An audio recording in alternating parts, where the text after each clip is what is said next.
Les maths avec Monsieur Roll.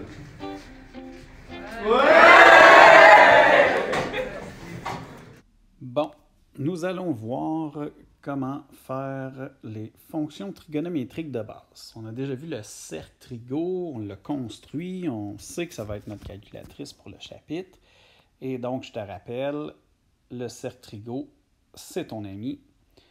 Deux rappels importants pour faire les fonctions trigo. Je te rappelle que si on fait, par exemple, sin d'un angle, on va dire sin de 5π sur 3, ça veut dire qu'on s'en vient à 5π sur 3 au point et on regarde pour un sinus le y, ce qui voudrait dire ici que c'est égal à moins racine de 3 sur 2. Okay, si on regarde le cosinus, mettons je fais cos de, tu vas y aller avec un négatif, mettons je fais moins pi sur 2. Ça veut dire premièrement que je fais moins pi sur 2, c'est dans ce sens-là. Donc, le point moins pi sur 2, c'est l'équivalent du point 3π sur 2. Et le cosinus, c'est que je regarde le x à ce point-là. Donc, c'est le 0 que le cos de moins pi sur 2 vaut. Et le tangente, c'est le y divisé par le x de n'importe quel point. Autre petit truc pour les angles négatifs, parce qu'il y en aura, on peut aussi pour faire moins pi sur 2, on peut aller chercher en premier pi sur 2. Et le négatif est toujours le point qui est verticalement vis-à-vis le point. Par exemple, si j'efface tout ce qui est là, par exemple, si je voulais aller chercher moins 5π sur 6, ben, je pourrais me rendre à 5π sur 6. Ça, c'est 5π sur 6.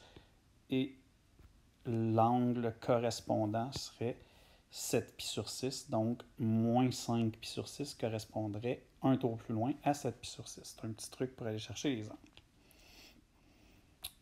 OK, donc, le retour, les fonctions trigonométriques de base, il y en a trois, sinus, cosinus, tangente. Tu vas voir en dessous du vidéo sur le site, il y a un fichier PDF où tu auras les trois plans cartésiens à remplir avec les tables de valeurs déjà faites. Je vais commencer avec toi le premier. Tu fais pause ensuite sur la vidéo et tu vas essayer de remplir. Si tu as des questions, bien, la suite du vidéo y répondra. Donc, on va y aller premièrement avec la fonction sinus de x.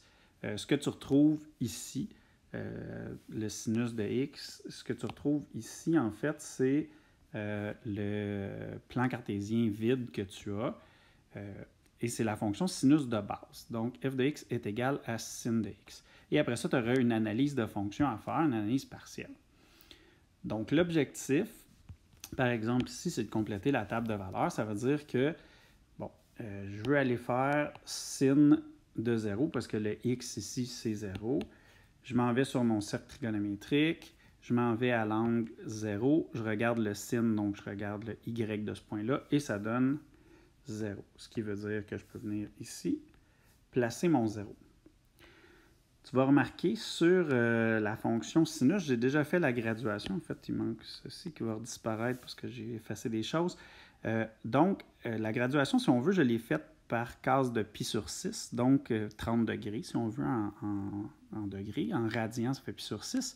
Et tu vas remarquer que ça fait en sorte que les pi sur 4, ou n'importe quel multiple de pi sur 4 où j'ai mis une flèche en bleu, c'est des points qui vont être entre deux cases parce que c'est comme une. C'est à peu près. C'est pas à peu près, c'est 15 degrés. Plus loin que pi sur 6, c'est 15 degrés avant pi sur 3.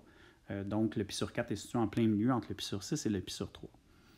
Ce qui fait que on va avoir une graduation de cette manière-là. Tu peux compléter le reste de la graduation sur le tien. Moi, j'ai seulement mis ceux-là ici. J'en ajouterai tantôt. Donc, le but, évidemment, c'est une fois qu'on a fait le pi sur 6 à 0, c'est d'aller placer notre point. Donc, pour placer le point, bien, à 0, c'est 0, 0. Je viendrai placer mon point ici. Okay, après ça, bien, on regarde à pi sur 6. À pi sur 6, quel est le sinus? Donc, je m'en retourne sur mon cercle trigonométrique. À pi sur 6, ici, quel est le sinus? Le sinus, c'est le y du point, donc c'est 1/2. Et ce qui veut dire que je peux venir placer mon 1/2 ici. Bon, là, je vais t'inviter à faire pause, à compléter le graphique et venir voir ici avec mes valeurs après si ça fonctionne. Donc, on fait pause, va ouvrir le fichier, tu peux l'imprimer, tu peux le faire dans ton notabilité, tu le fais comme tu veux. L'idée, c'est après ça de l'avoir dans tes notes de cours et de compléter la fonction sinus. Donc, je te laisse aller, va compléter la fonction sinus et reviens ici après. OK, donc là, on veut compléter les autres valeurs. Fait que je te mets les valeurs une après l'autre. À pi sur 4, on avait racine de 2 sur 2. À pi sur 3, racine de 3 sur 2. À pi sur 2, on est rendu en haut du cercle trigonométrique, donc le y est 1. Et on va avoir les mêmes valeurs en descendant. Donc 2 pi sur 3, on va revenir à racine de 3 sur 2. À 3 pi sur 4, on va avoir racine de 2 sur 2. À 5 pi sur 6, juste avant pi, on va avoir une demi. Et à pi, on va obtenir 0 parce que le y est 0. Ensuite de ça, on va avoir des y négatifs parce que là, on s'en va en bas du cercle. Donc, à 7 pi sur 6, par exemple, on vient ici, on est à 7 pi sur 6. 7 pi sur 6, le y, c'est moins une demi. Donc, on part les valeurs négatives. Et dans l'ordre, on va avoir celle-là, celle-là, celle-là, celle-là, celle-là, celle-là et celle-là pour compléter le premier cycle de la fonction. On va voir pourquoi c'est un cycle après. Bref, je complète ma table de valeurs ici. Et finalement, pour arriver à 2pi, on est revenu à 0. Donc, à 0, ça donne 0. Et je vais aller placer ces points. C'est-à-dire que quand je vais placer ces points-là sur mon plan cartésien, j'ai 0, 0. Et je viens de placer la première et la deuxième section. Donc, si tu regardes les points qui sont là, tu vas remarquer les points que j'ai mis en orange, c'est les points où il y a les pi sur 4. Donc, c'est les points qui ne sont pas alignés sur les cases. Parce qu'au multiple de pi sur 4, on était entre deux cases. Et ça donne ça. Ce qui nous donne la courbe, en fait, d'une fonction sinus. Fait que la fonction sinus, ça ressemble à ceci. Mais évidemment, si on recule, on obtient les mêmes valeurs parce que c'est un cercle trigonométrique. Donc, si je continue sur le cercle, donc si j'avance ou si je recule sur le cercle, je vais obtenir les mêmes valeurs. Ce qui fait que ça va faire apparaître la fonction de cette manière-là. Et, par exemple, tantôt, on a parlé d'aller à, on va dire, moins pi sur 2. Moins pi sur 2 serait situé ici. Moins pi sur 2. Et là, on a, c'est un peu imprécis, ça serait moins 1 la valeur. Et on va aller voir sur notre cercle. À moins pi sur 2, comme on a expliqué tantôt, c'est, là, on a deux manières de le faire. Je peux me rendre à pi sur 2 et dire, OK, moins pi sur 2, c'est le point qui est vis-à-vis. Donc, c'est l'équivalent de 3 pi sur 2. Et le sinus, c'est le y de ce point-là, ce qui vaut moins 1. Et si je reviens à ma fonction ici, on a effectivement moins 1. Quand on va arriver à moins pi, bien, on va obtenir à moins pi 0, parce qu'on est rendu à l'équivalent de pi. Donc, on s'entend à pi et moins pi, il n'y a pas de déplacement à pi, je ne sais pas si tu l'as pogné. Donc, ça, c'est pi. Et moins pi, c'est la même distance en sens contraire. Donc, on arrive aussi à un équivalent de pi. On arrive au même point sur notre cercle trigo. Et ce qui veut dire que j'ai des points qui sont comme ceci. En fait, c'est une fonction périodique parce que cette fonction-là, je t'ai mis le premier cycle qui est en noir avec les points. Ce qui est en rose, c'est les cycles suivants. On s'entend, la fonction elle continue à l'infini des deux côtés. Et c'est ce qu'on va appeler une fonction périodique. Bon, dans la fonction périodique, évidemment, on a ce qu'on appelle une période. Là, il y a des choses qui vont disparaître. Et la période, dans le cas de cette fonction-ci, elle est 2pi. Pourquoi elle est 2pi? Parce que pour faire un dessin complet, je m'excuse, c'est pas très clair, on va refaire ça. Donc, pour faire un dessin, il fallait que je me rende ici à 2pi. Donc, pour avoir la première vague, si on veut, de la fonction, il faut que je me rende à 2pi. Et à chaque 2pi, si je continue à l'envers comme ceci, ça ne sera pas très beau. Là, vous allez voir, c'est un peu difficile à dessiner en même temps qu'on parle. Là, encore pas beau. On ferait prise 3, je vais me rendre correctement. On est ici. Et ça, c'est moins 2pi. Et donc, on a un autre dessin complet. Donc, les dessins complets se font à chaque 2pi. Donc, si je fais 2pi d'intervalle, j'ai un dessin complet. Et la période de la fonction, c'est le plus petit bout du dessin qu'on peut répéter à l'infini pour reconstruire la fonction. On s'entend, la période, ça pourrait être quelque chose comme ceci qu'on a au départ. Je vais essayer de faire un rectangle à la bonne place et l'ajouter. Ça n'a pas compris, c'est pas long. On va faire prise 2. Donc, je fais ceci. Même chose. On va y aller pour une prise 3 et ça va marcher celle-là, évidemment.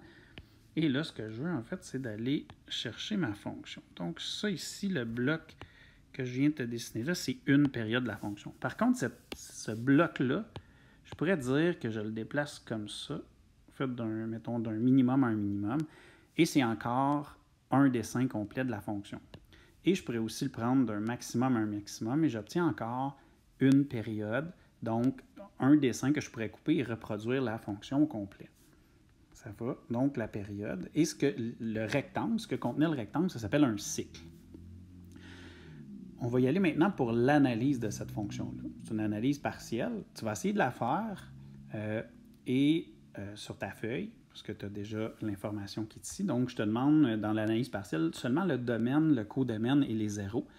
Et une fois que tu vas l'avoir fait, bien, tu vas essayer de venir compléter, puis tu vas regarder si c'est bon. Donc, tu peux faire pause et on recommence après.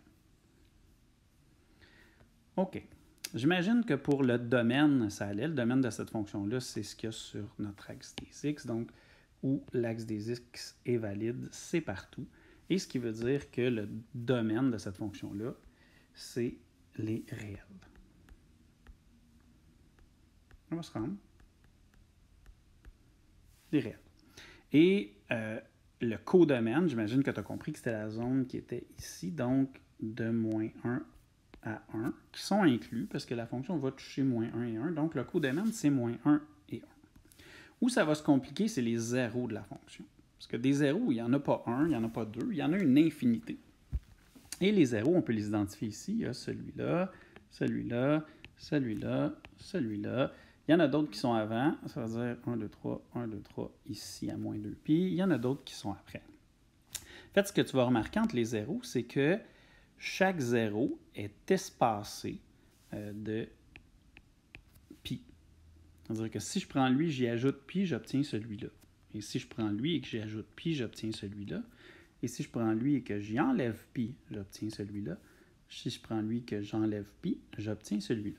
Et là, tu vas voir un type d'ensemble qu'on n'a pas vu encore, des ensembles qui se créent dans les fonctions périodiques seulement. Et je t'explique comment ça fonctionne. C'est un peu plus difficile que ce qu'on a vu avant. Donc, le premier zéro, en fait, donc ma fonction vaut 0 pour x appartient à.